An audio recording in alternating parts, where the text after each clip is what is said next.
Cockroach जीवन चक्र। Cockroach का जो जीवन चक्र है, लाइफ साइकिल, इसमें पहला आता है मैथुन क्रिया, पॉपुलेशन। तो कॉकरोच का जनन काल मार्च से सितंबर माह तक चलता है। मैथुन प्रायः रात्रि के समय होता है। मैथुन के पूर्व मादा कॉकरोच एक विशिष्ट गंध जो होती है वो वाष्पशील एवं गंधयुक्त पदार्थ फेरोमोन छोड़ती है, जिसके गंध से नर कॉकरोच उसकी ओर आकर्षित हो जाते हैं। संगम करने के लिए पहले नर कॉकरोच मादा के नीचे जाकर उसके अण्ड निक्षेपक के सम्मुख स्थित एक छोटे कंटक का आलिंगन करते हुए अपना बायां फेलोमियर उसके जननी कोष्ठ में प्रवेश करा देता है और फिर मादा के नीचे से निकल आता है।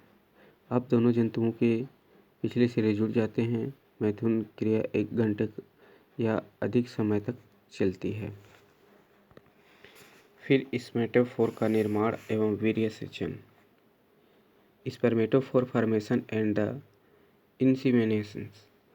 तो वृषण में उत्पन्न हुए शुक्राणु संचय हेतु शुक्राशयों में आते हैं। मैथुन के समय ये शुक्राणु स्खलित वाहिनी में आ जाते हैं, जहां ये तुरंत यूट्रिकुली ब्रेविओरस द्वारा स्रावित एक पोषक तरल में मिल जाते हैं। ठीक है, तथा इसके चारों ओर यूट्रिकुली मेजोरेस के स्रावण द्वारा सबसे अंदर के कठोर स्तरण का निर्माण होता है। अब यह स्पर्मेटोफोर स्खलन वाहिनी में पीछे की ओर खिसकता है तथा स्खलन वाहिनी की भित्ति इसके चारों ओर मध्य स्तर का श्रवण कर देती है। ठीक है, अब यह द्विस्तरीय स्पर्मेटोफोर स्खलन वाहिनी में नीचे की ओर गति करता है तथा इसके छिद्र द्वारा मादा के जननी कोष में स्पर्मेथिकल पैपिला का निक्षेपण कर दिया जाता है। ठीक, फिर तीसरा निषेचन एवं अंडकवच निर्माण। ठीक है, फर्टिलाइजेशन एंड द फॉर्मेशन कोशिका में यह आता है कि निषेचन अर्थात शुक्राणु व अंड के केंद्रकों का संलग्न है। मादा के जननी कोष में वेस्टिब्यूलम या अंडकवच कोष्ठ में होता है। अंडकवच के निर्माण हेतु वेस्टिब्यूलम के अंदर की सतह कोलेटेरियल जो होता है वो ग्रंथियों के श्रवण या स्क्लेरोप्रोटीन आ जाते हैं। इसके पश्चात प्रत्येक अंडाशयक से एक अंडज इनके अंदर आ जाता है। इस प्रकार इस अंडकवच के निर्माण के लिए 16 अंडे अनिक्षेपक कपाटों की सहायता से अंडकवच के अंदर 8 की 2 पंक्तियों में श्रेणीबद्ध व्यवस्थित कर दिए जाते हैं। अब अंडकवच में बंद होने के लिए अंडे योनि में वेस्टिब्यूलम में आ जाते हैं।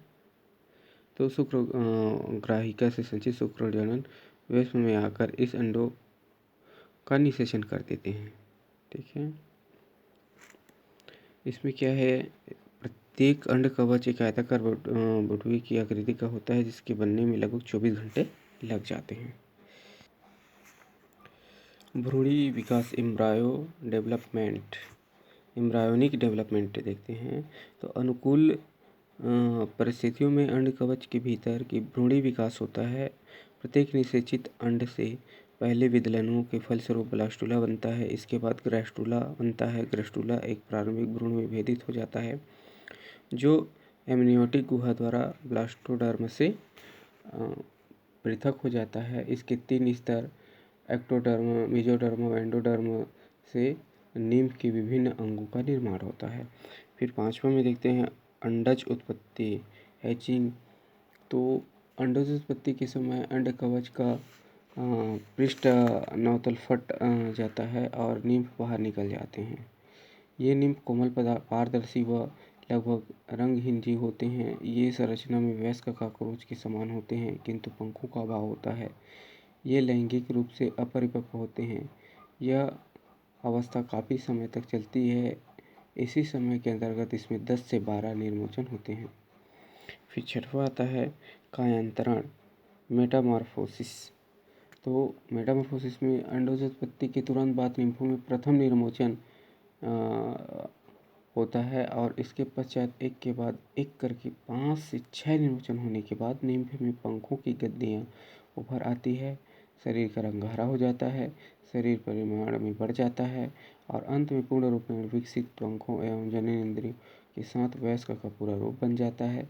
इस प्रकार निम्न से वयस्क बनने तक का अंतराल के समय जंतु के शरीर की केवल वृद्धि में ही मुख्य परिवर्तन होता है। इसके निम्फ व वयस्क की संरचना में कोई भी विशेष अंतर नहीं होते। इस प्रकार के कायांतरण को अपूर्ण कायांतरण कहते हैं। कॉकरोच का फिर देखते हैं यहाँ पर कॉकरोच का आर्थिक महत्व, economic importance of the cockroach. तो कॉकरोच मनुष्य के लिए उपयोगी होने के साथ साथ काफ़ी हानिकारक भी होते हैं। तो इसमें पहला लाभ देखते हैं। तो विभिन्न देशों में इसका उपयोग भोजन के रूप में किया जाता है तथा चीन में इसका चाय बनाई जाती है। चीन में यह औषधि के रूप में प्रयोग होता है। प्रयोगशाला में इसका प्रयोग विच्छेदन के लिए किया जाता है। सड़ी गली वस्तुओं या मृत कार्बनिक पदार्थों को खाकर यह अपमार्जक के रूप में कार्य करता है। फिर हानियाँ में देखते हैं ये कागज, पुस्तकों, कपड़ों तथा चमड़े से बनी वस्तुओं को कुतर कर नष्ट कर देते हैं।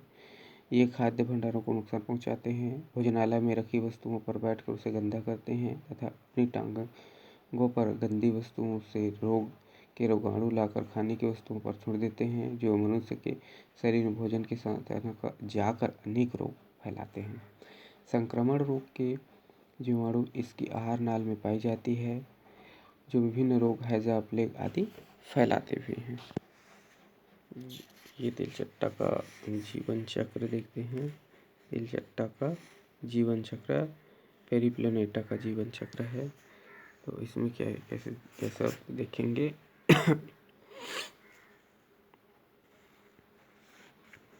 फीमेल है, मेल है, ठीक, फीमेल तिलचट्टा, मेल तिलचट्टा, ठीक है, मैथुन का होता है। फिर यहाँ से ये एब्डोमेन, एनल, थेरेकस, ओथिका और ये cephalic and anal style, kill, rest areas. फिर एक का निर्माण होता है, एक से लेग्स बनना होता है, ये है ना। फिर यहाँ से ये आ जाता है ओथिका में और ये हैचिंग निम्फ बनता है।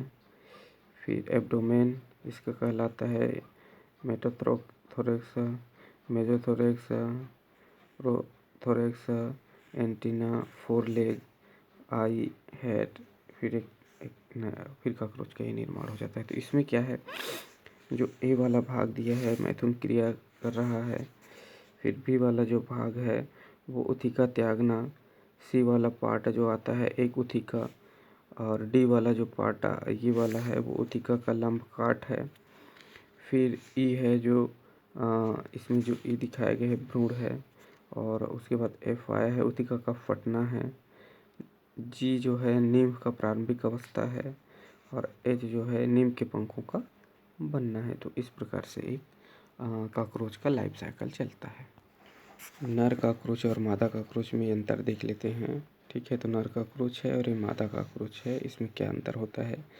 तो नर कॉकरोच में शरीर आमाप में अपेक्षाकृत छोटा व अधिक चपटा होता है। शरीर आमाप में बड़ा और मोटा होता है। मादा का नर का उदर भाग में 9 खंड स्पष्ट दिखाई देते हैं, इसमें उदर भाग केवल 7 खंड स्पष्ट दिखाई देते हैं। नर में उदर का पश्च भाग नुकीला सा तथा 7वां स्टर्नम अविभाजित होता है। मादा में उदर का पश्च भाग चौड़वा, नोकदार तथा 7वां स्टर्नम 2 भागों में विभाजित होता है। चौथा नर की साइड देखते हैं। तो 9वें उदर खंड की स्टर्नम से जुड़ी एक जोड़ी गुदा सुख पाई जाती है, और इसमें गुदा सुखों का अभाव होता है। इसमें पंख शरीर की सामान्य लंबाई से अधिक बड़े होते हैं तथा शरीर के पीछे तक फैले रहते हैं। इसमें पंख छोटे व शरीर के पश्च छोर तक ही फैले होते हैं। और इसमें छठवां अंतर देखते हैं। एंटीना में आधार भाग का तीसरा खंड व दूसरा खंड लंबाई में लगभग समान होते हैं। मादा कॉकरोच में इसमें तीसरा खंड दूसरे की तुलना में अधिक बड़ा होता है। तो इस प्रकार नर कॉकरोच और मादा कॉकरोच में अंतर है।